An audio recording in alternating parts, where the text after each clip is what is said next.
Dalton. We about to get this podcast started. We had to start it early because we just can't stop talking, so might as well just start it right now. Public Yemeni #1.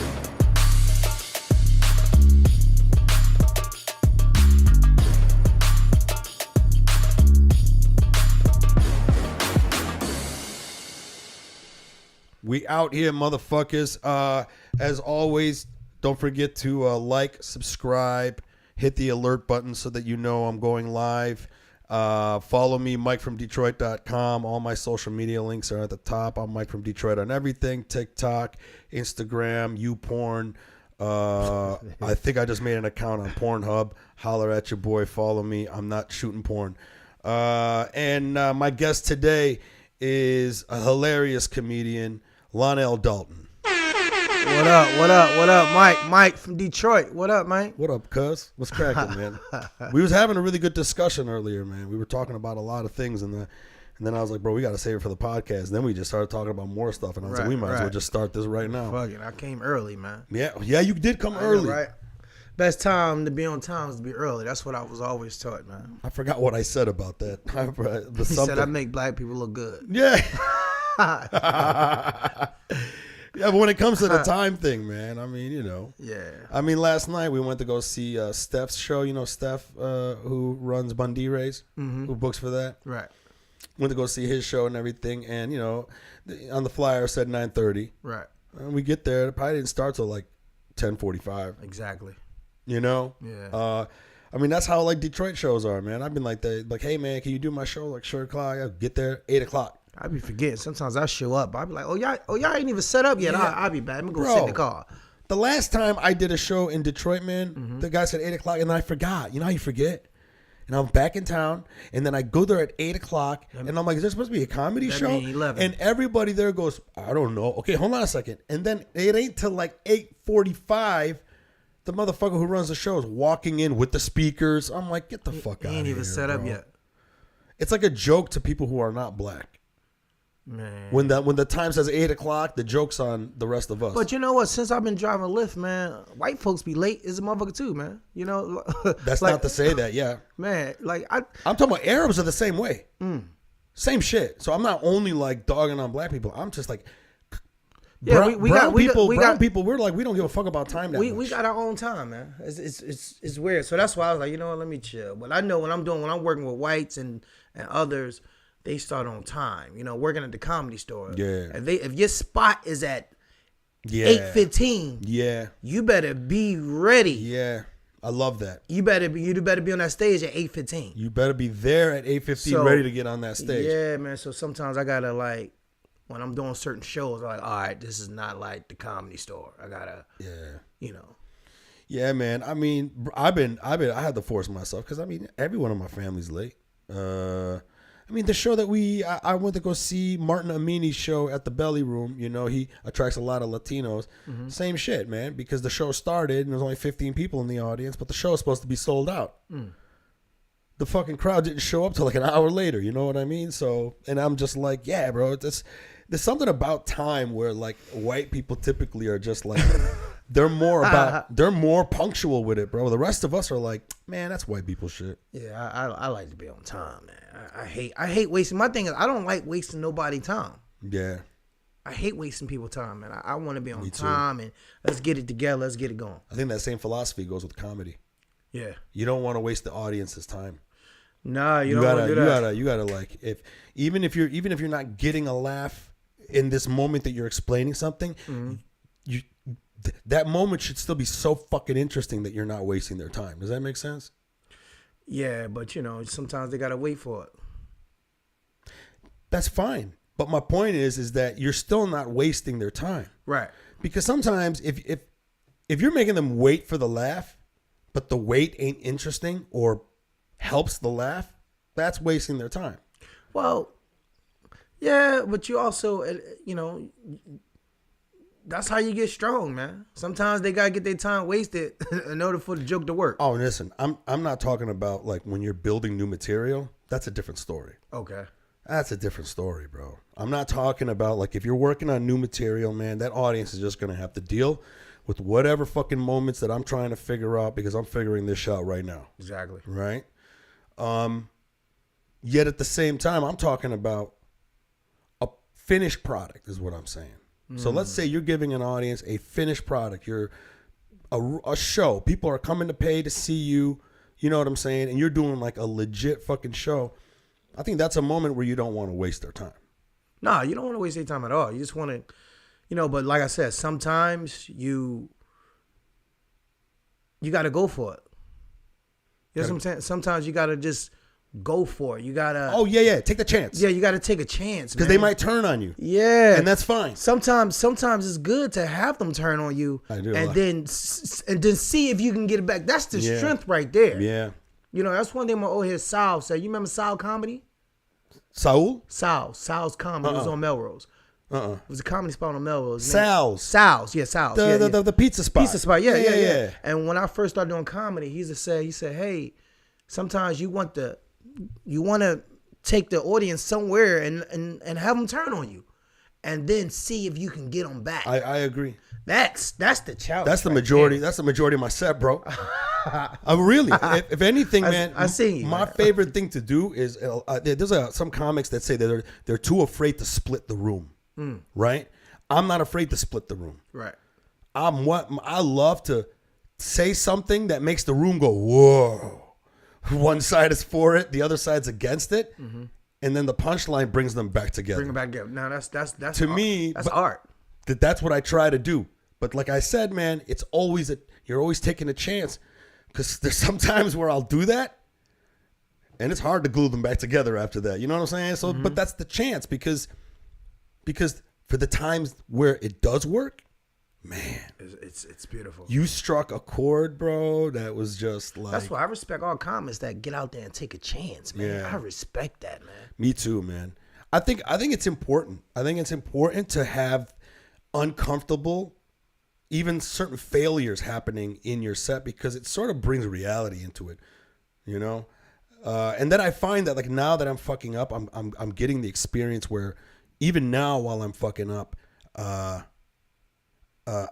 very comfortable in it, and I'm still having a good time, and that's what brings the audience back. Does that make sense? No, it makes sense. It's you're developing your craft, your gift. You know what I'm saying? You taking a challenge on your creativity, and as you do it, then you'll find your kinks, and you know what I'm saying. You're figured out, and then that what makes you you. Yeah, that's what makes me by taking the chances, being true to your craft. So stay closer to Mike. Yeah. Just staying true to your craft. You know what I'm saying? So that's the beauty of it right there. Yeah, I agree, man. But there are people out there that don't want to take chances, and they still do well. But I don't know if I enjoy the set as much as the people that are willing to just throw a curveball at the audience and have the audience go, "What the fuck?" Right. That's my fucking favorite. I see it happen bro. all the time, man. But hey, I was competing at the Seattle comedy competition a couple months ago. This comic called his name is Chase DeRusso. Okay, bro. We were competing, and throughout the competition, we do different parts of the Washington area. So sometimes we're like everyone's in trailer parks. Then we go to like a place where it's just like a middle class people. This room that we were doing was like rich, high tier, eyes wide shut, fucking rich as fuck. The black people in this room have white guilt rich. You know what I'm saying? Like super fucking rich. And this motherfucker, man, turned on the house lights, just went out in the crowd, started roasting everybody. And bro, it was me watching the competition. It was like, I'll never forget this moment. He was so in the moment. He's a black guy. He's ripping on all these fucking rich white people.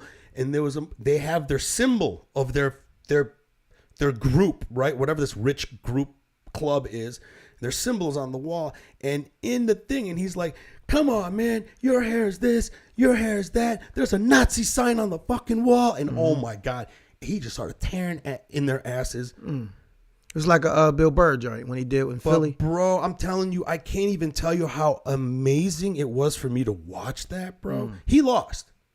They voted him. They didn't got him out of there for sure. Do you know what I'm saying? Right. But he had the people that were laughing in that room, were laughing so fucking hard. I'm talking about because we were all witnessing him lose the competition, but win it for comedy. Does that make sense? Right. And those are the fucking moments I love too, man. Like anybody who can do something like that, to me, I'm just like, that is fucking amazing, man. Right. You took it too far. You knew you took it too far, and you kept it going. I fucking love it. He was just true to his craft, man. You know, so yeah, that's comedy, man. You gotta stay true to it, man. So what do you do to prepare to do comedy? Like, what do you like when it comes to writing? Like, what's your writing style? Like, do you write the shit down? I write like when I'm in the beach, like because I like to roller skate, man. When I be at the beach, I be skating and it should come to me. I keep forgetting you roller skate. Yeah, I roller skate, man. You know, it come to me, and sometimes I stop because you know when you're a comic, when you get like a moment, bro. If you don't stop, and write it down, you can forget. It's gonna be gone. It's gonna be gone. So that happened to you before, right? Of course, bro. Yeah, man. So it been times where I was like, yo, no, I'm gonna stop. And I'll just jot it down. And I'm like, okay. So, or when I'm in the shower, stuff come to me in the shower. I got so many videos of, sometimes I go in the shower and I just push record. So all you hear is water and you just hear me telling jokes and shit. So that's where my creativity come from. So that's amazing. Yeah. Yeah. I think a lot of creativity does come from doing nothing. Like, so for example, I'm the same way. Like to me, shit comes to me when I'm driving or when I'm doing shit like the dishes. Okay. Or like doing chores and I'm listening to some song or a podcast and then I'm not listening to the podcast, but it's playing there and I'm doing the work and then all of a sudden, boom, an idea will just hit me. Hit right there. And then I got to stop doing what I'm doing. Don't it feel golden though? Don't it feel, especially when you know this shit funny? Bro.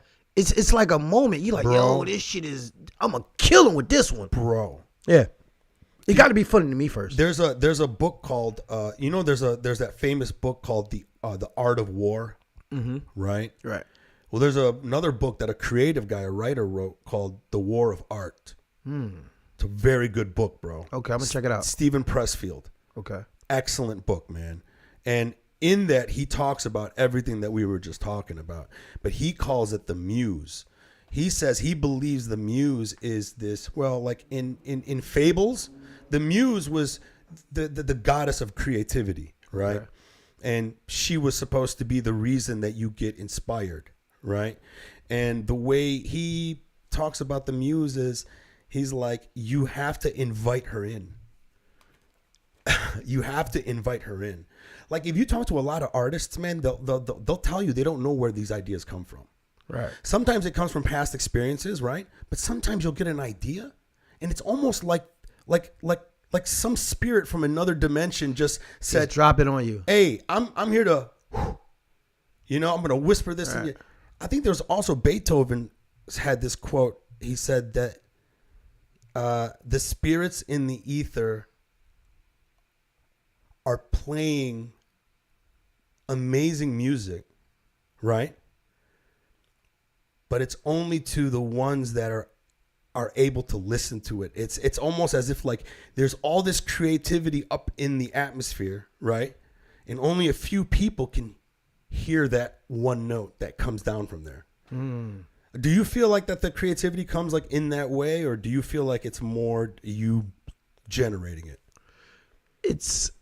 I think it's both.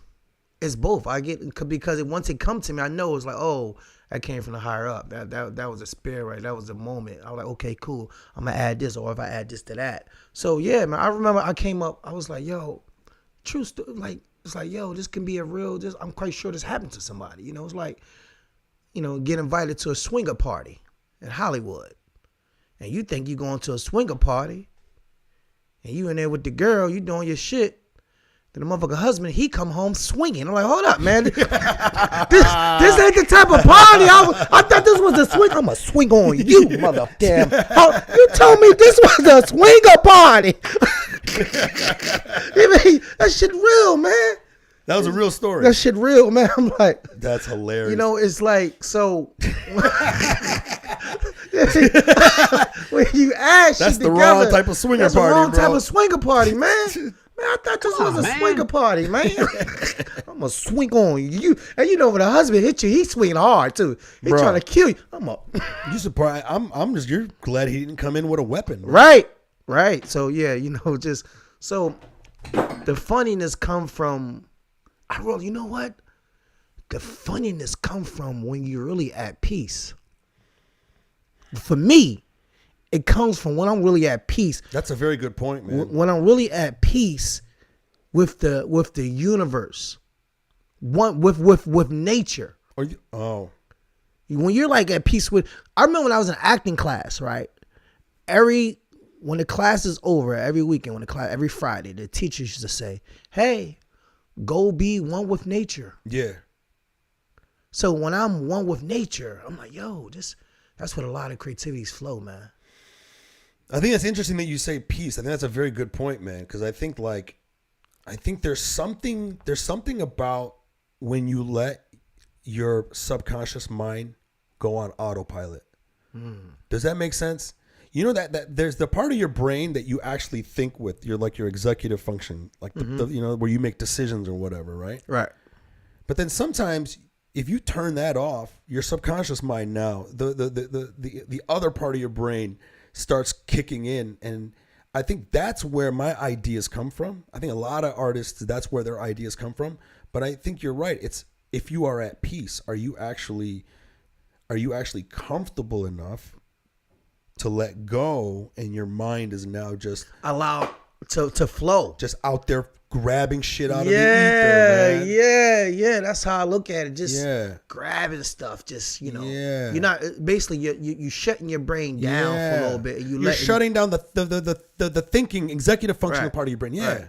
This is dope. I ain't even had no weed yet, man. So this conversation is dope, right? This is real, man. It's very interesting that you said peace. I think peace was a very, very another good way of putting it, because any other times that I thought about an idea, I was in like an amazing form of peace, whether I was driving. And sometimes when I'm driving, you be doing these road gigs. Sometimes you'll be driving with no traffic for hours, right? Because you're out in the middle of nowhere. You're driving from here to Las Vegas, you're going to end up going through the desert where there's no fucking life, right? So all you're seeing is the same shit over and over, and you're listening to a song, and there's really nothing to worry about, right? There's no brakes that you need to press. You can put it on cruise control. Sometimes that's when my ideas come. And the flow. You're at peace. When I'm at peace. Yeah, man. It's a very good one. I don't think anybody's writing jokes while they're getting droned. No, you know what I'm saying? No, man. Nobody's writing a joke when a gun gets pulled over on their fucking face, because now you're not grabbing shit from the ether. You're thinking about, how do I survive this moment, or how do I have to get out of my car and beat the shit out of this guy who doesn't know how to drive? I remember a guy pulled a gun on me back in Philly. Damn. But I knew the guy, but he didn't. That makes it different. But he didn't know that I knew him. Was he a crackhead? No, he was a stick-up boy. He was a stick-up boy. And I felt myself having a conversation with him with the gun pointed at me. I was like, man, I know you, man. I said, what you mean you know me? I said, I know your mama. Don't you live around the corner, man? He's like, the next thing you know, somebody came down running. He had a lookout guy. And the lookout guy came down running. The lookout guy recognized me. And he was like, hey, man, that's the young boy from Philly. No, he cool. I was like, damn. He saved my life. Now, both of them dead now. That's crazy. They both gone now. What the fuck? Right. So how did the other guy save your life? By running down the street, and he recognized me. So basically, it was like, guy walked up to me, he's like, yo, you got the time? And I was like, nah. And then he pulled the gun out. He's like, you know what time it is. Oh, man. And then I was like, oh, shit. But then I recognized him, and I told him who he was. But he had a lookout guy that was watching his back. Oh. So his lookout guy was at the corner. Oh, shit. But his lookout guy recognized me. Then he came down. It was like, nah, that's the young boy. And he diffused it. Diffused the situation. Damn. Yeah, right. What the fuck? But both of those guys dead now, so that's crazy. Do you know how they died? Guns. Did they shoot each other? Nah, they didn't shoot. That shit crazy. In a movie, that's how it right, would be. in the movie, that's how it would be, right? Those guys would end up shooting each other. Crazy. Philly was rough, man. Rough streets, man. Did you like growing up in Philly? Would you fucking hate it? You know what? I did. I hated my conditions. Yeah. But I did like growing up there because I played a lot of basketball, and that's where my comedy come from. Most of my comedy come from growing up in Philly. Mm-hmm. So the conditions, I hated the fucking conditions, but I used my humor to kind of like get out of that shit. Like in high school, I hung out with all the tough guys in high school. It was like, you wanted to fight me, you had to fight Ray, you had to fight Black, you had to fight everybody else. You wasn't just gonna fight me. Yeah, I was the same way. Yeah, I go right there. Say, yo, he said he want to fight us. He's like, no, he want to just fight you. No, yeah. So like you used comedy. You were always the funny guy. I was always trying to be the funny guy. I wasn't trying to be the funny guy. It was just like, hey, it was a gift.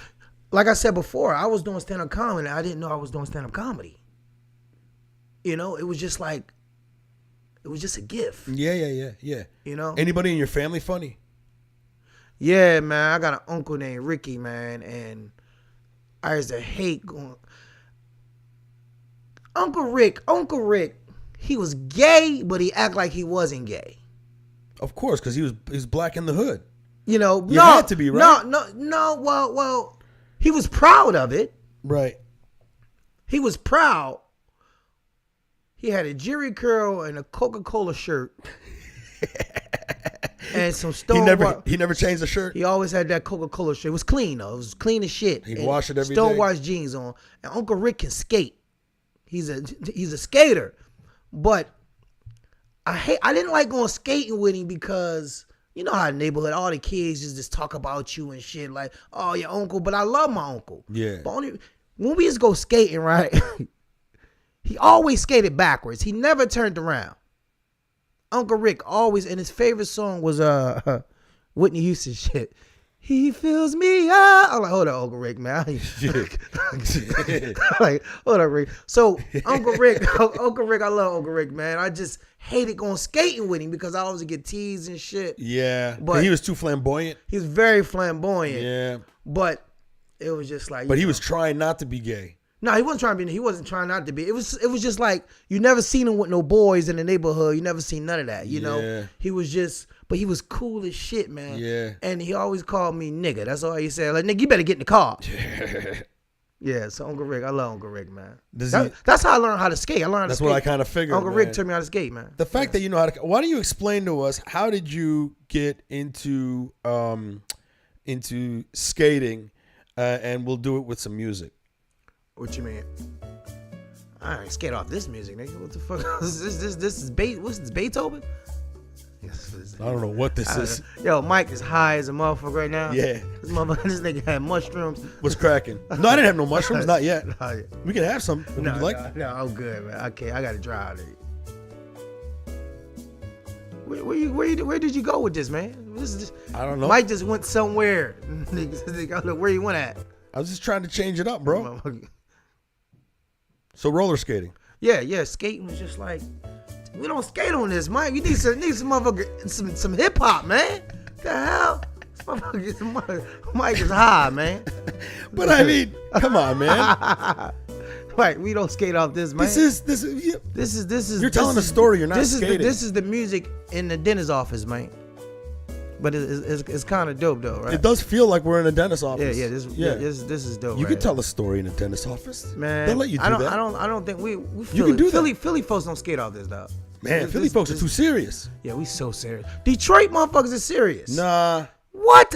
Yo, Detroit the first. Y'all the first one that made the slogan Detroit versus everybody. We didn't make it. Some guy made it. I ain't see nobody wear that. The first people. Some guy in Detroit made that. That's what I'm saying. Right. So I never see nobody. That was else because wear everybody don't. Because Detroit don't get no love. So it was like Detroit versus Detroit everybody. Get all the love now. Man. For a minute we weren't, man. For a minute we were very neglected. We weren't in no movies. You didn't see us anywhere. 8 Miles. That's before, I'm talking about before 8 Mile. Before 8 Mile. Before 8 Mile, man. Crazy. You got The Detroit always been on fire, bro. Y'all Detroit. Yeah, legit on fire. Like everything was burning the fuck up, bro. But what I'm saying, Detroit, y'all had Motown, bro. Everybody came out of Motown. With the music? Yes. Yeah, but that left. And then the 80s, it was just, you know. Well, everybody get their moments, but 80s Detroit, and 90s. Detroit, man. Detroit used to be a thing in the early 1900s. In the early 1900s, it was one of the richest places in America. Man, y'all got motherfucking Eminem. Eminem was when Eminem came That's out, what bro. I'm saying. Eminem kind of put Detroit on the map. That was the first time Detroit started popping off on the map. Motown put Detroit on the map, bro. Motown is a different generation, bro. You're talking about something that happened in the late 60s and 70s. But it still count though. And listen. Yeah, but I'm gonna listen to what I'm saying. A No, lot of this music today, yeah, they ain't do nothing but sample stuff from Motown. Yeah, I know, man. Right. But that's, I mean, for the most part, Detroit was neglected, man.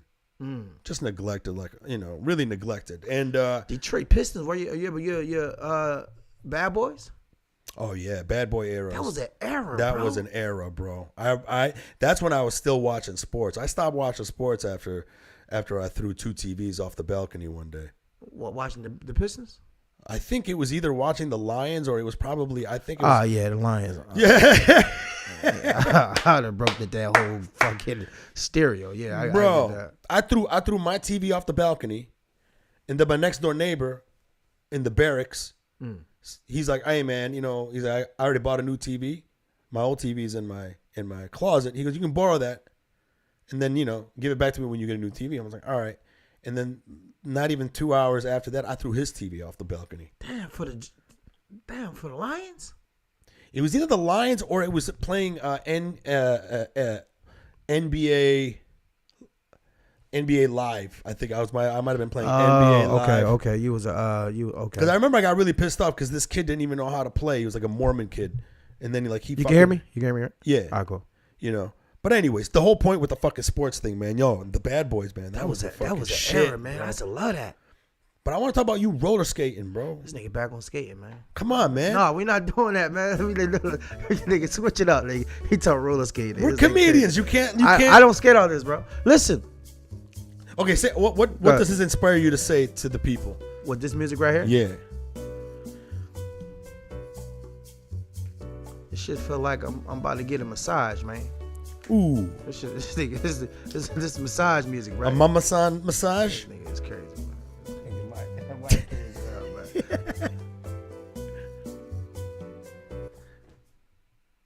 Damn, bro.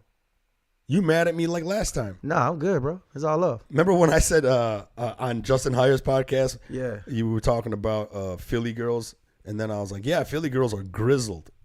Yeah, I didn't understand that. I don't understand that word. Why do you think that though, bro? I don't know what the fuck that mean. What that mean? Grizzled is typically a word that you use for like an older man, right? Grizzled means streaked with white hair, right? But it's also kind of used as not necessarily just only an older man that looks distinguished with white hair. So are you calling Philly girls men?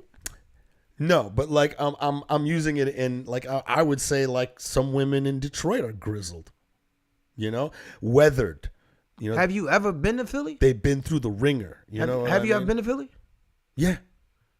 Like when? Like what you do there? Not too long ago. I was just there. Have you ever like spent time in Philly though? Like really? I ain't talking about just going to do a show for like a hour or two and leave. Have you ever like really been to the city? Nah. So how can you call Philly girl grizzles, motherfucker? And you ain't never took time out to meet a Philly? Have you ever met a Philly girl, nigga? Maybe. See, that's the shit I'm talking about, America. Motherfuckers be coming up with their own views and their own damn opinions and ain't never been to Philly. It's so funny. Like you made me realize. I'm like, have I? Yeah, that shit. You never even date. You probably never even talked to a black girl in Philly.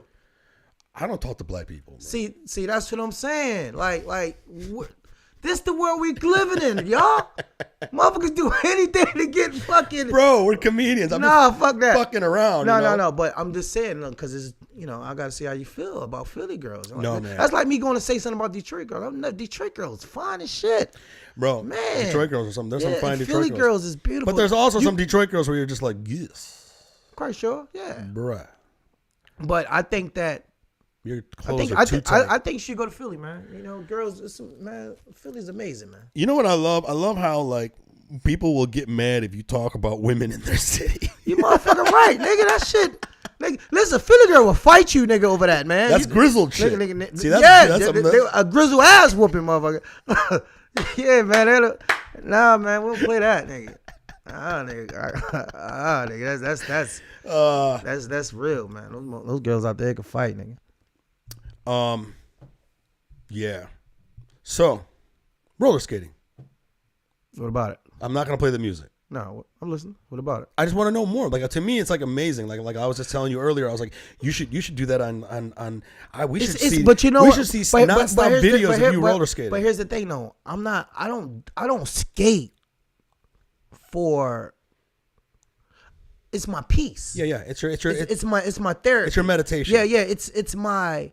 I'm not like, hey, yo, look at me, I'm skating. That's like, that giving me skating at the beach. It gives me my peace because you gotta have some peace when you're dealing in Hollywood. Yeah. You know. Yeah. So you gotta have somewhere you can go and just like clear your mind. And like I said, when I go skating, that's where I get my creativity from.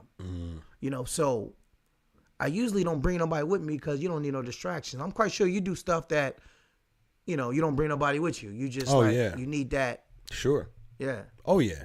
Right. I'll go on hikes. I'll go. I used to surf, but then you know, I'm not doing that no more. Snowboarding, but I mean, I can't do that like right off the jump. Sometimes just going to the beach, man. That's just all I need. I tried hiking. Girl invited me to go hiking at what's that over here? Runyon. Yeah. And I'm thinking it was my first time there. Yeah. So I'm thinking that we just going. I think it was just a little date. We just going to walk around a little park. Which had me. This shit felt like I was trying out for American Ninja. I'm like, what party game is this? I'm like, you should have told me that I was trying out for the X Games. You should have told me I needed to warm up and stretch. Right. I'm like, we climbing. She said, okay, we're going to take the mountain. Oh, we going to do the hardest thing. Then you don't want to be no pussy. You're like, I'll do it with you. I'm swear. You all right? Yeah, I'm good. Go ahead. Oh, she took you on the steep side. Yeah, I did my first time there. The stairs to heaven. That's where we went. I went to we did the hardest shit. People call it the stairs to hell, actually. I never called with the logs. I never called it again. With the logs. Yeah, I'm dogs running up beside me and shit, man. Yeah. I'm like, you know what, man? I did not sign up for this. I just wanted to go get some Starbucks. You know, a little conversation. Shit, I was like, nah, I ain't been back. No, that did it. That did it. I didn't because I wasn't prepared for that. You can't just take somebody on some ninja shit. Sure, you can't. I mean, that was kind of a troll. Yeah, that was because you know there was an actual easier, more longer route. Right. She probably took you down on that. Yeah. Or did she make you go down on the fucking logs again too? Did we go down? No. I think we walked down. I didn't go back the way I came up. Yeah. No, I wasn't doing that. And then we walked around and I make sure we walked all around. We walked down. And then you walked down, right? Yeah. You did the long route down. Got in my car, didn't say bye. She must have not been a bad bitch or something. She was cute. She was cute, right? She was cute. But it was not enough to call her back after putting you through hell. Nah, I was disappointed, man. I was disappointed. She been calling me. And I'm like, nah, man, I ain't fucking with you no more, man. Nah, man. Yeah, man. Finding that peace in roller skating, like you say, you don't do it for anybody. You just do it for yourself. You almost don't even want people to be watching you. You don't even. Yeah, I just be in the zone, man. You gotta keep something to yourself, man. You gotta break away. You know, so that gives me the opportunity to really like break away from Hollywood. That's so funny. I look at you. I would never think that you'd be roller skating. Yeah, a lot of people. Yeah. But it's because you got a gay uncle. Nah, that's not because of that. It's because of when you grow up in the hood, you need to. That kept me off the street. That's great. Yeah. You know, it's like the safest places to be in the hood is the library and the skating rink. Right. Ain't never been no problems at no library. Right. You ever see anybody got shot at the library? Tyrone got shot at the library. Ain't nobody. Ain't nobody getting shot at the library. That's the safest place ever. So, damn. So I really, you know, so that kind of skating, those 2-3 hours means a lot in the hood, man. If you can escape the hood for like 4 to 5 hours, that's a good day. Yeah, bro. That's a good day. Yeah. So yeah. skating did it to me. That skating did it. Really did it. How old were you when you stumbled on it? I was like probably like, cause I had another uncle. He worked at a skate rink too, Uncle Pete. So I probably was like He worked at a skating rink? 10. Yeah, I was probably like 10. He worked at a skating rink. Yeah. Damn, so you were just surrounded by that shit. Yeah, man, I was just in it, man. I just had that. Can you do moves? Little spin moves. You can do spins do and all that shit. You can do all that shit. Yeah, but not like you can like flow, I ain't like roll bounce, but I can, you know. What's roll bounce? Roll bounce. You ever see that movie? No. You gotta get your black card up, man. You Yeah. can't be calling black women grizzlies, man. You gotta get your black card up. Man. I didn't say black women. I said Philly women. Philly women. Okay, all right, my man. Yeah. But yeah, I was saying women in general, without even going there, and I just made a generalization of motherfucker. Great. You say that shit on stage, the crowd gonna go. Whew. Yeah. To me, I find that shit fascinating, bro. You know, how old were you? Like what? 10. Damn. 10 years old, man. 10 years old.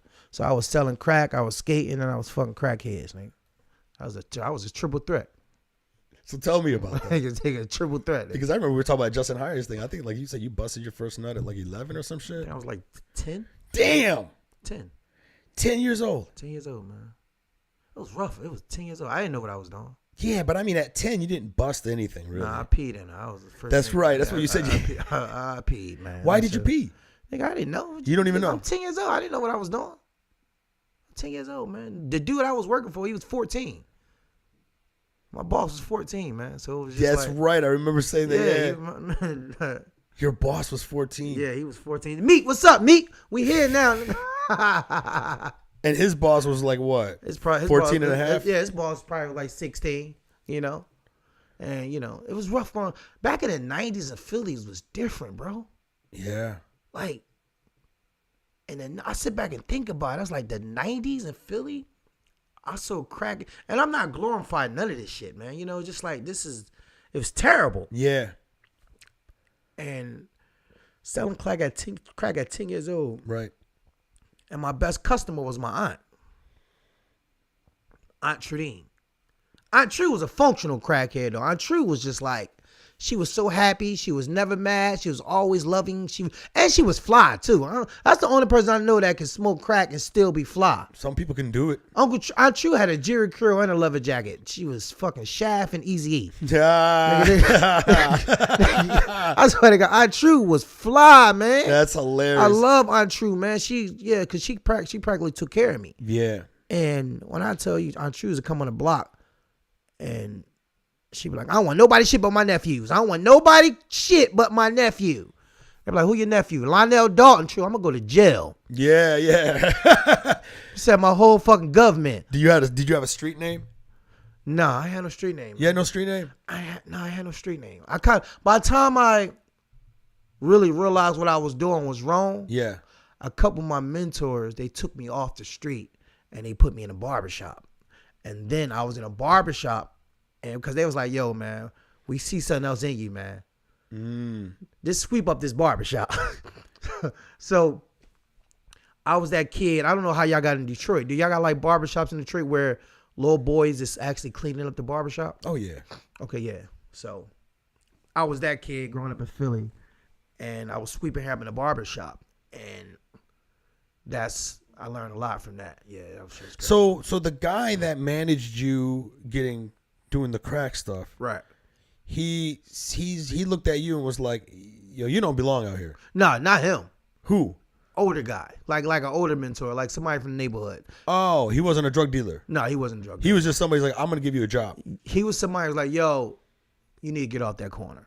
It's interesting That's because really nice. because you can find little boys from You the remember hood. his name? Yeah, his name is Joe. Yeah, Joe, rest in peace. He's dead right now. Joe, rest in peace, man. My guy. It's guys in the hood. It's little kids in the hood that you can just see. Yeah. And you be like, yo, Yeah. I see something in you. Yeah. And this is not it. Yeah. For real. So, and there's a couple guys like, yo, I got one guy named Antar. Because he could tell. He probably looked at you and was like, "You're a good kid. You're smart. You're talented. Yeah. You know, and he was like, you have potential." And it was another guy, because I dropped out of high school and I was working in a barbershop, and it was some guys in a barbershop. They didn't really care that I dropped out of high school. So I'm a kid. I'm in a barbershop during the day where I'm supposed to be in school. Yeah. And this one guy named Antar, called Ant Lutlow, and he's to come in the barbershop, and he's to see me. He's like, man, you need to take your ass to school. I don't care you need to take your ass to school. And I was like, I used to hate when he came in the barbershop because he's always telling me that shit. Then eventually I went back to school, got my diploma. And then when I moved to LA, same guy was like, man, you better do some motherfucking comedy. You funny as shit. You better do some stand-up comedy. He's like, if you scared, get a dog. That's how Philly folks talk to you. They talk to you. It's tough love, man. You scared, get a dog. Yeah. I was like, man, I was scared. So I was like, man, I ain't doing no comedy, man. Then I did open mic. I did my first open mic at the Comedy Store. And it's kind of interesting. The first time I did comedy was at the Comedy Store. Wow. That was your first time ever? First time ever. Professionally? Or is it your first open mic? Open mic. So you went. There was an open mic at the Comedy Store, or you did potluck? Did potluck. First, you got put on the list first day there? No. What happened was I was just cool with the booker named Tommy. His name was Tommy. And This is back in the day. Back in the day. A lot of guys didn't like Tommy. Yeah, I hear a lot of people didn't like him. But Tommy showed love to me. Yeah. So I don't know. Sometimes, people energy is different. He showed love to me. And he's is, like, man. you know what? I like you, man. Come by Monday. And I went by Monday and I did stand up first time. 3 minutes. 3 minutes. Potluck. Original room. But I was so nervous. Yeah. I didn't even know where the light was at. You blew the light.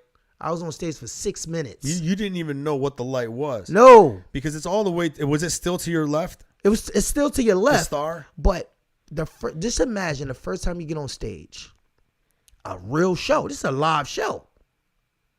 And the audience is laughing. My first laugh, I was like, yo, this shit it's actually happened. Yeah. It's happening. Yeah. And I was so nervous where I was afraid to even look for a motherfucker light. So Tommy was like, yo, what you doing, man? You ain't supposed to be on that long. I was like, yo, I ain't know, man. I was nervous. I ain't know where the light was at. But because I was getting laughter, he thought that I was running the light, which I wasn't because I just ain't know where the light was at. You didn't know what was what? No, I didn't know what was what. So this is your first time on stage ever? Ever. So you didn't even try doing an open mic before doing potluck? No. You just kept showing up to potluck. Exactly. And not getting it. Right. And then showing up again. Exactly. Why did you choose potluck of all the things and not go to an open mic? Because I didn't know anything about an open mic. Yeah, okay. That's funny. You just went straight to the Comedy Store. Straight to the Comedy Store. That's funny. I didn't know How many weeks until you finally got on potluck? How many times did you show up until you finally got up? It didn't take me that long. And it didn't take. I went up there. I met my boy named Quincy, and it was that Jamar Neighbors. Remember Jamar? Quincy Weekly? Yeah, Quincy Weekly, Jamar Neighbors. They was door guys. They was working at the back. Yeah. And I was just kicking it with him. We just kicking whatever. Said, yeah, come on up on Monday, whatever. And I came up and I met the guy, and let's say probably like twice. Damn, and then you got up. I got up. Oh, that's fucking amazing. Yeah, I got up. And then that gave you like the confidence to keep doing it. That gave me the confidence to keep doing it. Then next thing you know, I started going to the Ha-Ha. And then... What year was this when you first started? This had to be 2010. Damn. This is 2010. Okay. Yeah. 2010 at the Ha-Ha. Damn, so you started 2010. Yeah, when you start? 2017. Okay. I just hit 6 years. Oh, congratulations. Yeah. Man. Yeah. That's dope, man. Yeah. So next thing you know, I just started... Then Flappers. Then you find out the website Bad Slava. Yeah, Bad Slava. Yeah, man, Bad Slava. People still use it. It's still people still use that. Yeah. And Comedy Bureau. That's the one that really popped off when I was around. Marty's, bro. I miss Marty's so much. I got a Marty's t-shirt and everything. Marty's was dope. Man. Marty's was dope because we were. It was like a clubhouse where people would hang out and then like you could workshop. Remember we had that small room on the side? Right there. That was my favorite room. That room, you would go in there, man. Yeah. And all these old heads or even some young comics would just be sitting there rolling joints, just talking. Right. And then you would just try to do your bit. Right. And then they would be like, hey, have you tried doing this? And people just give you ideas. Yeah, that's how comedy really works, though, man. It work like that. That's how it's supposed to work. That's how it is supposed to work. You know, if some of my bits have become so good because I was able to bounce it off other comics. Right. So like if you had a show and I come see your show and you go on stage and you doing something, and if something click in my mind that will help your act, yeah, I'm supposed to tell you. Yeah, that's what I do. Yeah, like yo.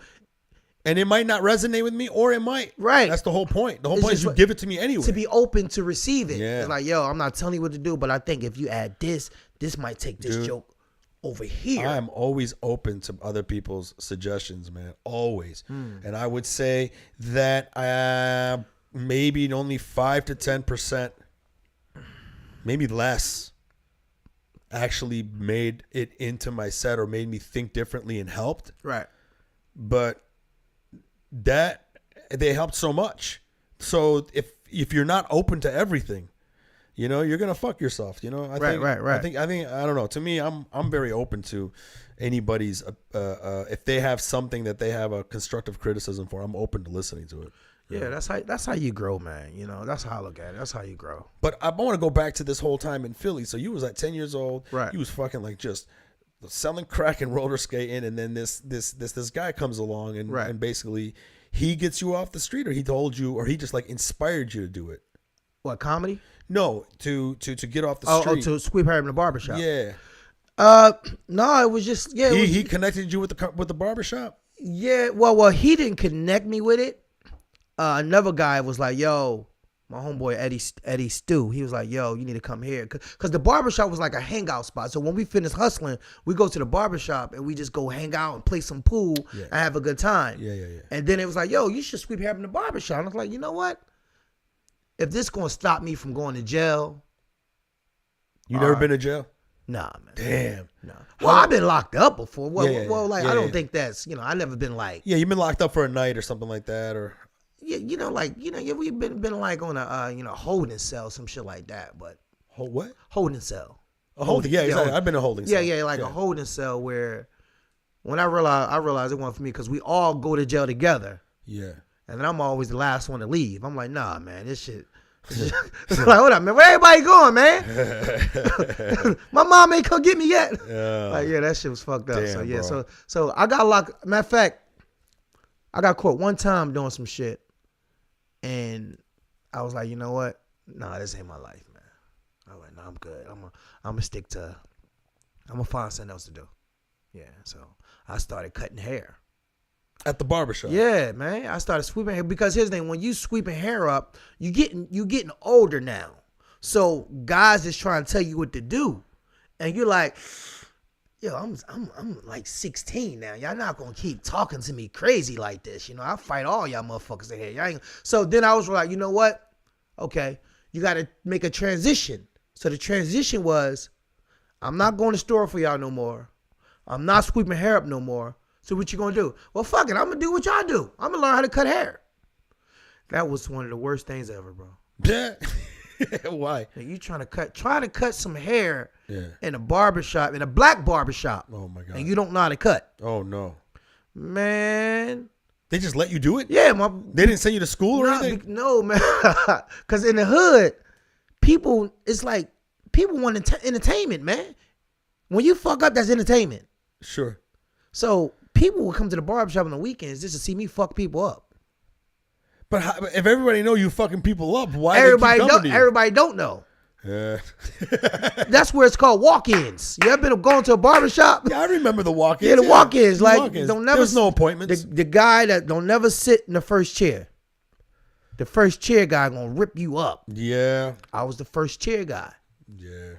And when I tell you, they're coming to barbershop and it was just like, oh shit. When you fuck somebody up, you start sweating. Damn. You don't want them to see the mirror. You're like, hold on. No, I got you, man. Don't look yet. I got you. So yeah, that was fade becomes a mohawk. Exactly. I was the first one doing mohawks, man. One time I had to fight a dude. I had to fight a motherfucker because I fucked his hair up. Was he like did you ever fuck up the hair of anybody who's like a gang member or anything like that? No, this dude was a hood dude, man. He was like, I fucked him up. I messed his hair up, and the guy fixed it. They fixed his hair, but the hood is so messy at times where I'm in the back, I'm shooting pool, minding my business. The guy get his hair fixed. He's walking out. The shop is packed. All black niggas. The shop is packed. He's walking out. All right, thank you, man. I appreciate you fixing it for you. Thank you, man. He's walking out. One guy in the back say, yo, man, don't be back here telling me you fucked the boy haircut up. Tell him. So the guy turns around and looks at me. Like, damn, young boy, you back there talking shit. I ain't say nothing. But somebody else said something. Yeah. And what did they say? They said, don't be back here talking shit about how you fucked his hair up. Tell him. He was saying that to you? He was saying it to me, but he said it loud enough so the other guy can hear it. So now the other guy is actually thinking that I'm talking about him in the back. That's weird. That's the hood, man. Yeah, I know. I've been in situations like that. You know what I'm saying? That's the hood. I'm like, I didn't say shit, dog. Why you say that? So now the guy is like, oh, you back there talking shit. Come on outside. In the hood, you got to make a decision. You can lose twice. If you don't go outside and fight, everybody gonna think you a bitch ass nigga. Oh, he called you outside. You ain't gonna do nothing. He called you outside. So now I gotta make a decision. Do I go outside and fight? Or do I stay in this barbershop and and everybody will start picking on me? Yeah. Damn. That's the type of shit you go through in the hood, man. So what did you do? I walked outside. As he turned his back, and I started walking behind him. And I closed my eyes and I just hit him. No. Yeah, and we both fell on the ground. And you started wrestling. Yeah, he started trying to go in my pockets. Trying to take your money? He tried to take my money, but it was over. They broke it up. They broke it up. But you didn't want to do it, but you had to. That part. You didn't want to do it, but you had to. That part. And it was just dumb social credit. Social credit is what it was. Stupid, man. Yeah, and that's what gets people fucking killed or fucking in the hospital for no reason. Exactly. Now, the thing is that if you didn't do it, they would just bust your balls. No, if you didn't do it, they'll bust your balls, but you still... Other people are going to start flexing on you now? Yeah, they'll try you. Because they think you're a little bitch. Exactly. Damn. That's the type of shit black men go through in the hood every day that people don't talk about it. Yeah. You see me? Just little stupid shit. Yeah. Just little stupid stuff like that. You know what I'm saying? Yeah. That there's so many dudes in jail right now off of stupid shit like that, bro. Off misunderstandings, bro. Right. Bro, I've been in so many fights because of a misunderstanding. Just, I heard you fucking said shit about my mom. And I'm like, I don't even know who you are. What the fuck are you talking about, bro? Wow. Why is this happening? Wow. But it's the same thing as that guy in the barbershop that said that fucking shit. That instigated. He just instigating it. Right. He just was, I'm bored today. I need to see some drama. Boom, that part. And How many people do that every day? I know, dude. For real. Sometimes people do it in comedy. You know what I mean? Wow. Oh, yeah. People will try to make you feel like shit about someone else on purpose. Damn. Do you know what I'm saying? Yeah. I don't know if you've received any of that type of like weird passive aggressive hate that they try to give you, right? Mm-hmm. It's almost like they come up to you like they're your friend, right? And then they just they try to bomb you with all of their success. But they're not doing it as in like we're friends and I'm happy for you. It's more just like trying to like raid you and make you feel like I'm doing better than you, bro.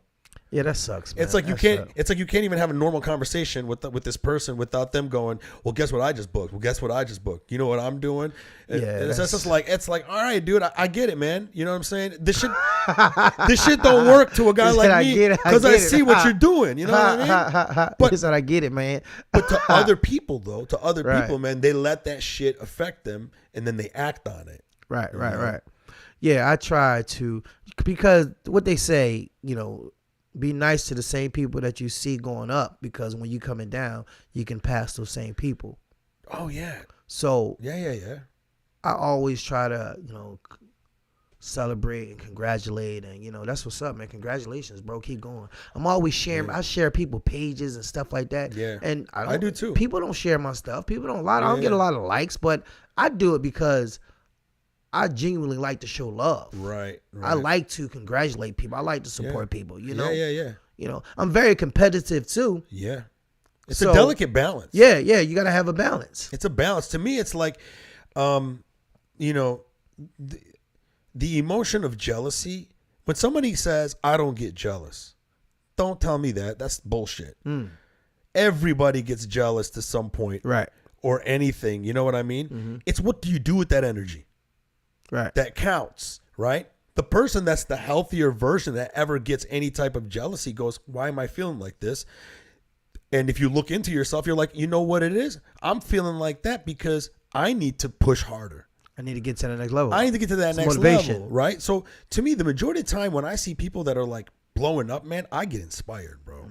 Especially when I see like my brothers, black folks blowing up, because it's like, that let me know that, y'all making room for me. Yeah, they're making inroads for you. Right. It's letting me know that, okay, we being accepted. Okay, they like us over here. They like us over here. They like us over there. Yeah. So, like, one of my goals is to, go international, do comedy international. London, Dublin. Like, I never been to the UK. Yeah, I want to be able to do comedy all over. And Kevin Hart, a lot of folks broke that down for us to do that. Yeah. So yeah, I respect anybody that's paving the way, man. Yeah.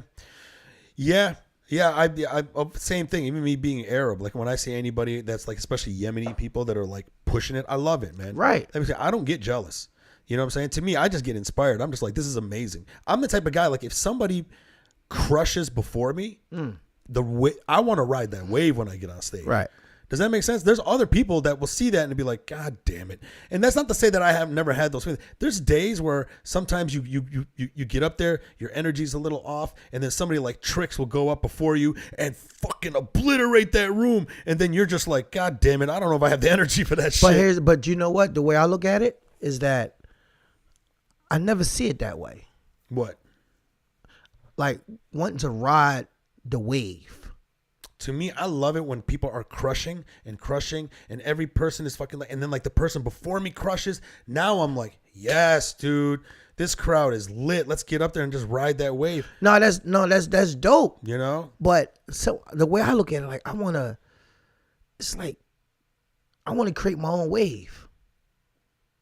You feel me? Like I want to create my own wave. When I go on that stage, this is me talking. Like, you can go on that stage before me, right? And you can like smack them in their face. Loud, it's crazy. It's like, oh my God. When I get on that stage, I want to create a whole different perspective. I want your energy. I don't think the perspective has anything to do with what the way I'm talking about. The wave is not necessarily, changing anything in me. It's just the energy in the room is great. No, I do understand that. And I'm excited to just ride that energy. No, but what I'm saying is sometimes I let that energy die out. I do that too sometimes. Yeah. Right. I want that energy to die. Sometimes I just want to get on stage and whatever you've seen before me, that's dope. Congratulations. Yeah. But I want to be so unique where you forgot about that other person. I brought you in my world. That's just how I view it. Listen, I do too, man. Anytime I go up there, this is my time now. Right. I'm a palate cleanser. So, because some comedians will get discouraged. They will see somebody get on stage and like smash it.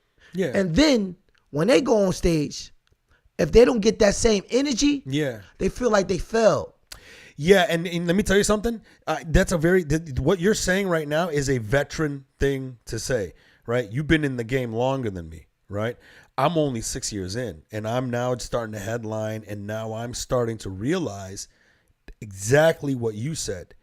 Energies are different. Don't sit there and put your energy and say that I have to match this energy, and I am 100% with you, because when you are too concerned about those other fucking things, you fucked your own energy in that moment, and now your set's gonna fucking suck, Or if it doesn't suck, you knew you still could have crushed it if Right. you would have been in the moment. That's what I'm saying. I'm right there with you, bro. So yeah, be in your own moment. Like I don't Sure. even. I congratulate you. That's so good shit. But when I hit this stage, I gotta bring them into my world. Sure. Yeah. So that's And that's the thing, man. And I think that's a veteran thing to say, man. I'm talking about riding that energy and enjoying it. Like seeing somebody in front of me crush and be like, fuck yeah. But I'm not going to lie. There are days where I feel discouraged. You know? I'm just being honest, man, because I'm still fairly new. Right? Yeah, we are. I'm now learning more and more to not worry about that. Like potluck at the Comedy Store, right? Right. Usually I'm like, oh shit, I got to fucking whatever, you know? And this time I left my phone in the car on purpose because my phone, sometimes I do too much work on it. And then I'm not like in the right headspace. Does that make sense? Leave my phone in the car, went in the original room, watched every comedian, enjoyed sitting there. Right. And I relaxed, like we were talking about, at peace. Right. And I literally said, I don't care how any other comic, Trix went before me. Trix is a murderer. Like, I don't care who goes up there. I'm going to go up there and do my own thing and whatever. And I had a great set. It was fun. And it was one of those growth moments where I was just like, yeah, man, now I'm starting to understand. It's not like that. It's not like that original room. What? It's nothing like that original room. I know. But what I'm saying, I'm going back on what you're saying. Okay. And that is, yeah, don't let anything else discourage you. It's your time on stage. It's your energy. Bring them into your world and only be concerned about that. Don't be worried about what the guy did before. Because we're all unique in our own individual selves. Yeah. And I realized once you find that uniqueness in your craft, that's what your audience and your fan base gonna pay for. Sure. They paying for you. Yeah. You got a thing that you do. Yeah. And that's what you do. If anybody try to come on and do what you do, it's not gonna happen for them. Yeah. They might get somewhere, but they're not gonna go as far as you want to go. In comedy is what we call finding your voice. That part. You know? Yeah. I like how every time you be like, that part. Because it's real. Yeah. It's real. And I'm still finding my voice. Yeah. I'm still learning. Yeah. And I realize when you find your voice is when you stand true to your heart. For real. So that's what my comedy, I'm true to my heart, man. There's more. I'm starting to learn that more and more, man. That now I'm starting to understand why it's important to just don't jump into your first joke. You got to sort of like say something to the audience, bring them in your world, so to speak, right? Because if you just get up there like the shit that I used to do when I was young, just go down and try to hit my first joke right away. And it just seems robotic. But like I say, man, I know folks that go on stage and they do their first joke and they kill. And I mean that works for me too. But I find when I connect with the audience now, it makes me more loose and relaxed. That's the key part. Whatever you're doing is to connect. Then you winning. That's it right there. Whatever you feel like you got to do to connect, and you true to it. Yeah. You know, and it's just sometimes it's always something just very observational that I could do really quick and say something really quick, get the audience to realize I understand the room that I'm in, right, and then I can go into my shit. You know? So do you do a lot of black rooms too, or are you just predominantly a lot of white rooms? Dude, I want to do more black rooms, but I do black rooms. Okay. You know, and black rooms are, especially when I'm in Detroit, I'm always trying to hit those black rooms. I never performed in Detroit. I gotta get out there. Dude, Detroit's a great place because the black rooms in Detroit are very cultured. Detroit is a place where it's like, so like for example, like if you do shows down in Atlanta, okay, there's certain black rooms that they call the Chitlin circuit, where if I do the jokes that I do in that room, they're like, the fuck off the stage. They don't want to hear that shit. Do you know what I mean? They're not into finding out about my culture or all that fucking shit. They just want to hear everyday life fucking shit. I did a show in Atlanta, and when I tell you, I went behind the best of Atlanta though. My first week in Atlanta, and I was like, out of 5 shows, 4 was amazing. 1 was like, nigga, get off stage, nigga. So Atlanta, Man, I haven't seen so many black folks like that in a long time, man. So many black folks in like in a city or like in like the shows. The shows and the city, man. It was just because I've been out here. I've been in California since 2008. Yeah, I know what you mean. So I've been there for a long time. Yeah. So when I leave here and go to like Atlanta, I'm like, oh shit, black people. It's real because like out here it's all Mexicans yeah, and it's not like there's not a lot of black folks here, man. Yeah. Well, it's not a lot, bro. No. There's not a lot in terms of like how you would feel like if you're in Philly or Detroit or Atlanta. Yeah, Atlanta. So when I get off soon I get off the airport, I feel like I'm in motherfucking Wizard of Oz. It's like, black folks black folks working at Popeyes. Yeah.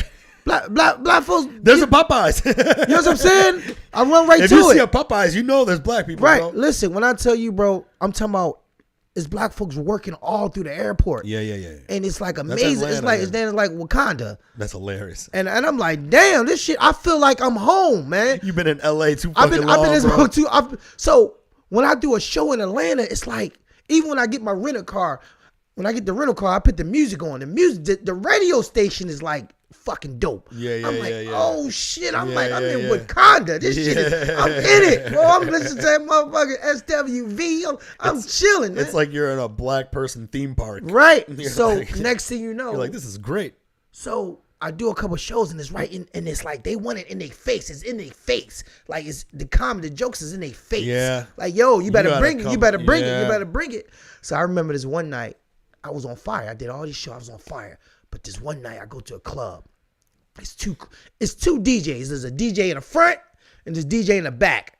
It's a lounge in the back and it's the comedy club in the front. So I'm like, damn, there's a lot going on in this damn club. I think I might have been to this spot. So when I tell you I went up behind the best of Atlanta, everybody that was good in Atlanta went up that night. Damn. So I got up. It was probably like 12, almost like 12. Yeah, you're like It's towards late. the end. I'm at the end. The people are already exhausted. I'm at the end. Yeah. Right before I go up, a girl get on. Yeah. I'm not going to tell her name. She bombed. No. Okay, good. She got on stage and she started twerking. Big old booty, she twerking. Playing me, playing Cardi B. Cut it, DJ, cut it. DJ, stop it. Twerk. Play it again, DJ. Play. So a comedian got to go behind that shit. Oh, she wasn't a comedian. No, she is a comedian. She is a comedian. But she was using the radio. Yeah. The DJ was helping her out with the set. I know, yeah. So now when you got a comedian that's just gonna come on stage and without no DJ, it's like they ready to party now. Yeah. They in party mode. So that was a rough night right there, though. That was a rough For night. you? Yeah, that was a rough night. So this was a fail. Yeah, that was. How did it go? How many minutes did you do?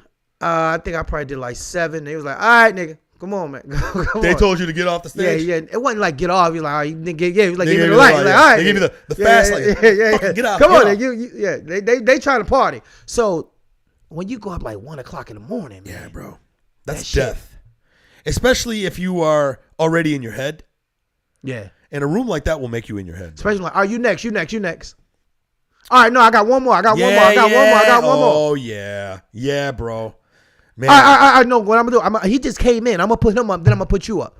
So now you got all that shit, but you still supposed to. My crush biggest no matter bomb what. ever was in front of an all black room. I've told this story before, but I was very lucky that I was able to redeem myself in the same night. Cleveland Improv. I was opening for Damon Williams, and Damon Williams is fucking hilarious, veteran black comic, right? He brings all black room. I'm talking Damon about, Williams. That's Chicago, right? I believe, Chicago. Yeah, I know Damon Williams. You know Shout out to Damon. Damon Williams. Yep. Shout out to he's Legend. funny, man. Legendary. And he's a great guy. He's a good dude, right? So I go to the Cleveland Improv. It was my first time at the Cleveland Improv, right? I was coming from Detroit, so I brought Arabic sweets. If I remember coming from Detroit, right? If I'm driving from Detroit, I always bring like I'm hospitable, so I'm bringing like sweets, like Middle Eastern sweets. Brought them over there, made a good impression, right? First show, bombed, bro. I bombed so fucking hard. How many minutes you do? Bro, I was supposed to do 25 minutes. Ooh. I blew the light by 8-9 minutes. Okay. That's how hard I was bombing. Bro. When you say you blew, so you didn't even wait. You just got out of there. Bro, I was chasing laughs. I've never bombed that hard in my entire life, bro. I'm talking about, I bombed so fucking hard, the table in front of me broke out into a spades game. That's fucking crazy. They busted out cards, they ignored me, and they just started playing spades. Are you serious? I swear to God. This was what improv? Cleveland Improv. Cleveland, okay. Cleveland Improv, bro. Was playing. Bro. What you got? Bro, the it was not hot. It was not hot in that room. You was sweating. I was sweating like it was 300 degrees up in that motherfucker, man. My hat was fucking soaked. Bro, you have no idea, man. I had the tunnel vision. Your hat is wet. I was bombing. I had the tunnel vision where I couldn't see my periphery. Right. I was only focusing on trying to make somebody laugh. And then at the end, I did a joke, which is not a true joke, trying to chase one more laugh. Right. And it's a joke that you don't do in a black room. It's a joke about how I might have sucked a dick. Oh my God. It's not real, right? And hold on. So you said that, but it's not a real joke. You just made that up. No, it was a joke that I was working on. Okay, all right. You know, the idea of the joke is that, like, I got a blowjob from a girl. I came in 15 seconds and I thought she was a man. Right? The fuck? Right, because that's a real part. Like, this girl sucked my dick off. I came in 15 seconds and I was like, yo, this is someone's dad. There's no way a girl could suck a dick that good. Plus, I was tripping on mushrooms, right? But hold on. So you went to perform when you had mushrooms. You was on mushrooms. No. This is like when the real thing with the girl. Okay. But anyways, I do this fucking joke, right? It fucking bombs even harder. Not even is it so hard, the room groaned at me. Like when I hit that punchline, the suck the dick, the room went just like this. Durr. They were so mad that I said it because you don't do that in black rooms, right? And then this is the funny part. There's another part of the joke where I go, I'm not even gay, and some guy in the back goes, N-word, you gay, and the whole place. Fucking, that's the only laugh I got. That's how hard I bombed. Okay, yeah. I got off stage, bro. Because I'm military, I forced myself to stay in the room while Damon Williams spent 30 minutes of his 1 hour set ripping my set apart. Killing you. He had to. He didn't have to. But no, he had to. No. You don't understand. It was such an epic bomb, bro, that he had to. It was one of those things where he had to call it out, and he was just killing on it. So he just kept going and going. Yeah. You know, some people. I don't like when people destroy comics like that. But listen, man, honestly, that comes with the game. The way I look at it is, if you bomb that hard, the other comics got to capitalize on it. You have to, because it's the elephant it's the pink elephant in the room. Everyone's got to. You got to call it out. So, anyways, this is what I'm proud of. We had a second show. I went back in the goddamn fucking thing. Restructured my set. I realized I forgot. Black crowds, you got to open up with a closer, bro. You got to open up with something that gets them laughing right off the top. Yeah, they ain't got time. They ain't playing got with you, man. Time. But you know, black folks ain't playing with you. You do too many white rooms, you forget. Yeah. Right? You forget. So I was lucky I had a second show, bro. Second show, bro, I fucking murdered. Nah, that's dope. The second show, I was so happy. I fucking murdered. You stayed.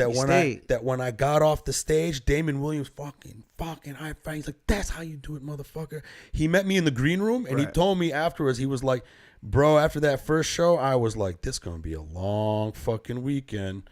And then he goes, when I saw you fucking pull it after that second show, I was like, thank God. He goes, okay. Right. And then after that, I had no problem. That's what's up. I was lucky I had a second show. Could you imagine going to sleep after that show, bro? Hey, man, it comes with the game, man. I seen Aziz. Ansari? I seen him bomb at the Improv. And Monday, D-Ray Mondays. Oh, that's the hardest room in at the Improv. When I showed he went on stage, this is Aziz, and he fresh off of comedy tours and all types of shit. And he went on stage, and it was bad. It was. I watched it. I was sitting right there looking at it. It was bad. Really bad? It was bad. How many minutes did he do? I think he did his whole time. Like what? 15? 15. That's not that bad. Yeah, but it was just like they was calling for D-Ray. It was crazy. And when he got off stage, he was like, I don't give a fuck. I'm rich. Ooh, that made it even worse. Like, I don't give a fuck. I'm rich. I'm good. But I respect him because he stood there and took it like a man. Well, you have to. And that what makes you great, man. To sit there and just like, you know what? Y'all motherfuckers can't hurt me. Yeah. So being a younger comic, watching that, I was like, yo. But I tell people, if you want to be a great comedian, Yeah. you got to make everybody laugh. You gotta make everybody laugh, bro. Amen to that. You can have all the money in the world. Yeah, bro. But your true self is like, yo, am I really great? And this is not to say every person laugh. You're talking about, because you can't make Not every person laugh. laugh. No, I'm talking about every different demographics. Demographic, yeah, different nationalities. Can you take this? Can you take your jokes to Thailand? And people who speak English in Thailand laugh at what you're saying. You know what I'm saying? Yeah. Because wherever I travel, I try to find somebody doing comedy shows, and I do comedy shows there. So I've done comedy shows in Thailand, Cambodia, Indonesia, Palestine, fucking Israel. Right. But these are to English-speaking people, but they're not from America. Right. They could be Indians that speak English or whatever. When you get a crowd like that, bro, you realize there's certain things you need to change and set up, right? Because there's certain slang that we use here that they don't understand there. Right. You got to explain that first before you even go into the joke. But then you learn what works, man. But you're 100%. You got to make everybody laugh. And I think in America, man, if you're a comic that doesn't do a black room, or at least try to do them every once in a while, man, you're missing out, bro. Every black room I've done, I've always come out better, man. Sometimes I've done black rooms where, like that one where I bombed, bro, I came up with a local joke for Cleveland for the second show to fucking get them on my side. And that joke I take to every city now. Wow. All I do is just plug and play that city, and it works everywhere I go. And you see how the universe just came and gave you that? But that shit came to me because of how much it hurt, bro. Right. That fucking bomb, man. Sometimes you gotta. You learn a lot from the bomb. That bomb will humble you. And you learned a lot. You know, I learned how to play spades. I learned how to, I don't know how to play spades. you know what I'm saying? Big Mo, Little Mo. They were doing it in front of me. I was like, oh, okay. Yo, that's fucked up, man. That's fucked up. First of all, why they got cards in their purse, man? Like, that's fucked up. I dissing, bro. Who bring cards to the damn comedy show? Black people, man. That's fucking Listen, crazy. because you know the thing is, man. Listen, when it comes to black people don't fuck around when they coming out to have a good time, man. You know, because the way black people look at it, you know, we paid good money for these tickets. Coming out to black people, going out is an event, right? For black people, it's like, yo, we doing the thing that the girl's gonna get her hair done for 3 hours. Yeah, you gotta be. You know funny, what I'm saying? Man. You gotta be funny. So what I'm saying is like they're gonna let you know. They not, especially when you go to little towns like that, Cleveland, those real towns, Atlanta. Mother, they gonna let you know because people, Philly, New York, they work hard for their money. And when black people are gonna spend money, they want to get what they deserve for that money, man. And that's why I realized, I'm like, you know what? I had to stay south of it. Like when I started doing comedy out here, and I was always in Hollywood, Comedy Store, the stuff like that. Sure. And I was like, nah, man, I'm missing something. Yeah. So that's when I started hanging out at the Comedy Union. I went to the Comedy Union was great. I love Comedy Union. Yeah, Comedy Union, man. the J Spot, Ends Mitchell, man. Shout out to Ends, my man. I still haven't done the J Spot. They closed down. I know. I had never done that at all. That was another show. That was tough. The J Spot every night. That was tough. See, I wasn't doing black rooms out here Sugar Shack. I was going to Detroit a lot. You know? Okay. So I would get my dose of doing it out there, or if I hit places like Atlanta or whatever, you know. But are there any good black rooms out here now to work? Man, you know what? No, that's the sad part of Hollywood, man. There's no black rooms, man. I was just talking to the guy. There's Mundy Rays. That's probably but that's still the Improv. You know, I was talking to the owner of the Comedy Union today, and we was talking about how there's no black rooms out here for black comedians, man. It's not just black comedians, but like I want to do as a comic, I just want a black audience room. But I'm talking about predominantly black. But that's what I'm saying. We need a black comedy club. We don't have that out here. You have West Side, you got the Laugh Factories, you got the Improvs, you got the Comedy Store. We need something like what Nate Jackson did in Tacoma, you know what I mean? Right. Yeah. And then you got what's the new joint on Lincoln? Chateau, Comedy Chateau, yeah. Comedy Chateau. There's not one, like and listen, it's so many black millionaires now. So many black millionaires now, man. How come it's not one black comedy club in California? It's probably like in LA. It's probably like they don't want to. I don't know, man. Well, I mean, because you know you're going to be competing with a lot of all these other. I mean, the competition. But it ain't about no competing. We got our own demographic. But if you do like an all black comedy club, I don't think that's good for business overall. Why not? Well, because you got all white comedy clubs, so why can't I have all black comedy club? But they're not all white. They are all white. Well, no, I mean they still have everybody. Come on, performing. Let's be real. Let's be real. They white comedy clubs. Black folks get one night, chocolate Sundays or Thursday, Monday D-Rays, or you get the belly room. So I understand the systems, but listen, man, we need a black comedy club in LA, man. Yeah, well, because it helps out everybody. I'm looking at it from a business standpoint. So, like, if you made a black comedy club, right? Okay. I don't know. Because this is just me spitballing, right? As a business person, if you were to open a black comedy club or a comedy club that would just be a regular comedy club, which would draw more of an audience? You know what I mean? If you had like a comedy club that had like a mixture of all kinds of different people that be performing on there, don't you think that you would end up attracting more? Listen what I'm saying. I'm not saying the comedy club is just for black people. I'm not saying that at all. I mean black owned comedy club. You think about it, the J Spot, white folks came to the J Spot. White comics came to the J Spot. The Comedy Union, white folks perform at the Comedy Union. We do not have a black owned comedy club in California. I mean, in LA right now. We don't have it. So black owned is one thing, but for me, black owned, this is what I'm talking about. Black comedy clubs that are black owned, right? But in areas that are predominantly, have black people, because exactly the audience. So the audience that what you mean? We spend black folks spend money, man. No, I know that. That's what I'm talking about. That's for me. I'm talking selfishly as a comedian. As a comedian, I would love to have a room out here where when you go there to perform, the majority of the people in the audience watching are black people. Right. We don't have that. They don't have that. We don't have that out here. I really wish it was, man. And it sucks because we have so many millionaires out here that are African American, and we don't have that one comedy club out here. Maybe you'll be that millionaire next, bro. I will. Would you open a comedy club? Because I don't know if I would want to open one. Listen, I will open up a comedy club if God bless me with the money. I will make sure I get the right people that can run it. Yeah. That can look. I wouldn't be able to be there every day and all that, but I will. If God bless me with the right team that can set it up, I would love to have a comedy club out here because we're missing so much comedy.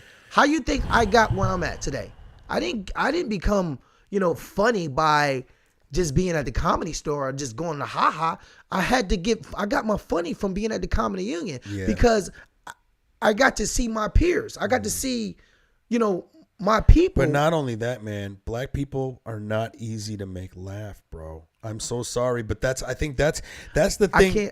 That's the thing because this is my philosophy about black people, all right, in terms of like when you as audiences, okay? Right.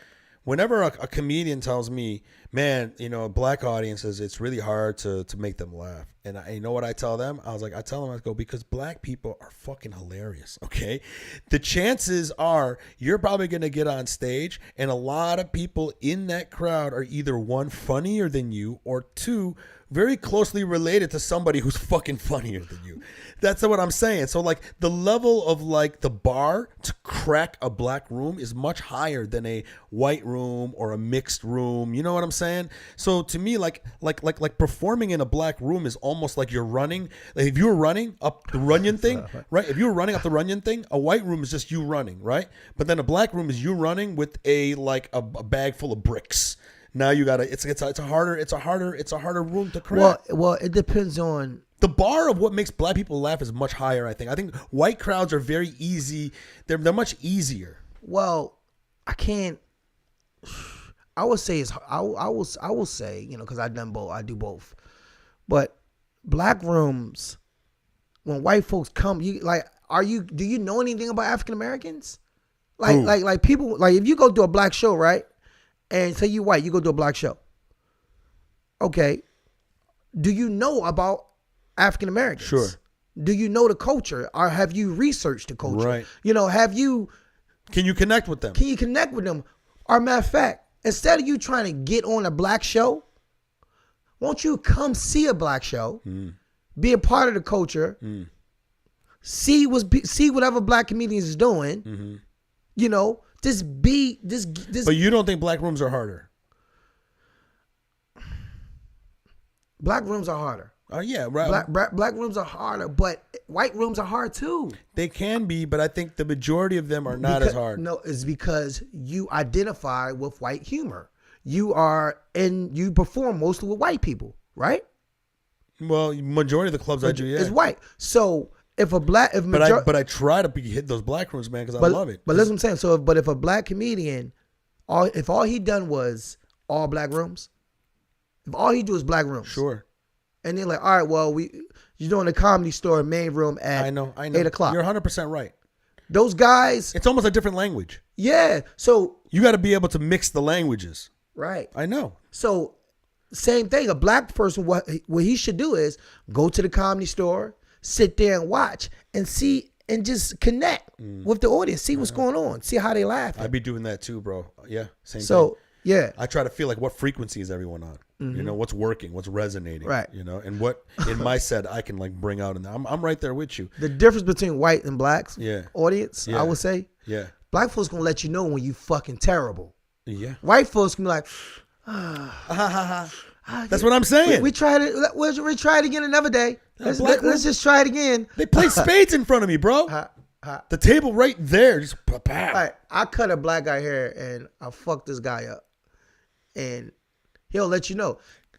I thought you said you know how to cut. Like, I'm gonna cut you. Like black folks, will let you know. Yeah. But when I messed the white dude hair up, he was like, "It's all right, no worries. You know, we just try it again next time."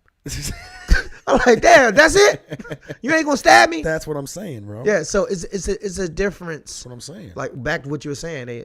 That's why if you make a black audience laugh, bro, it's so powerful, bro. Just let me tell you something, man.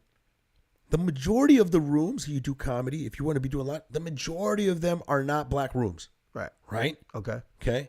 But bro, do you need to go to the black rooms to really find out if your shit's really funny or not, man? To me, that's what I love going to black rooms, because I would have to, the fear of not making them laugh would make me in the moment go, I know what I'm missing in this joke. Does that make sense? Say it again. Dealing with black rooms, you'll do the same joke that you'll do for a white room, and they'll be like, ha ha ha ha ha. And then you'll do a black room and they'll be like, and then because of that moment, it makes me realize what I'm missing. Oh, okay. Yeah. And then when I figure that out, and then I bring that same joke to another black room with the thing that I figured out. Right. And I make them fucking laugh. Now that joke works even harder everywhere else, bro. Right.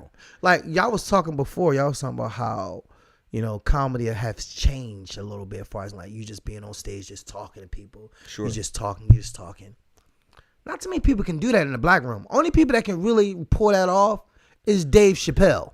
Well, because he's got the respect and the clout. Exactly. Dave Chappelle's the only one that really can pull that off. And it's like, yeah, man, you know.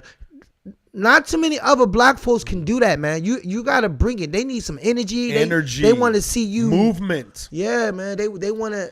Black rooms want to see you be like they want to feel you feeling the joke.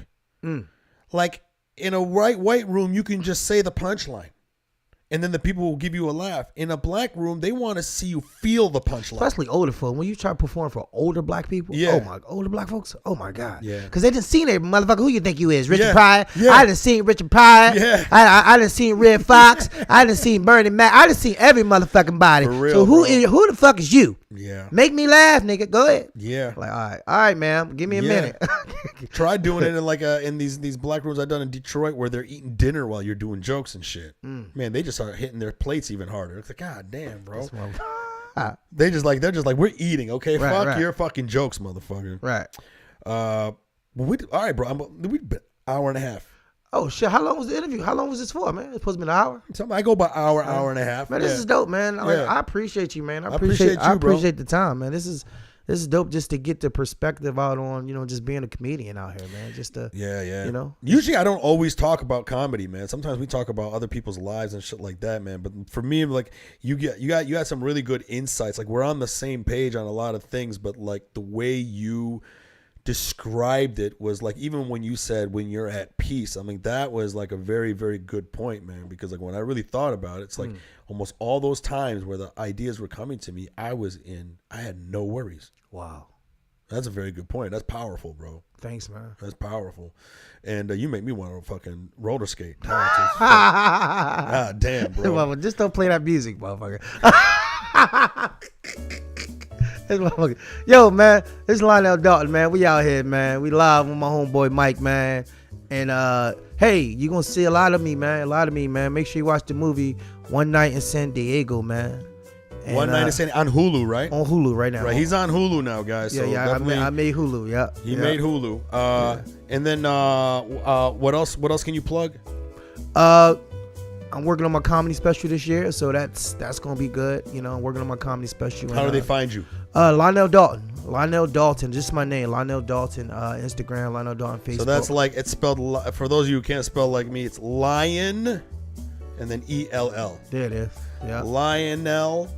That's Lionell Dalton, and that's what he's on Instagram. Is that you got a website? No website. You don't get a website? You should get LionellDalton.com, bro. Okay, we're gonna get on that. That's in the works right now. Yeah. Yeah. Guys, you know how to follow me, Mike from Detroit on everything. I'm going on tour. You can find my tour dates at MikeFromDetroit.com. I'll be in San Diego February 5th at the Mic Drop Comedy, and then I'm doing an East Coast thing in Baltimore, DC. I'm starting to book some stuff in New York, so definitely check me out there. And until next time, I love you, motherfuckers. Public Yemeni #1.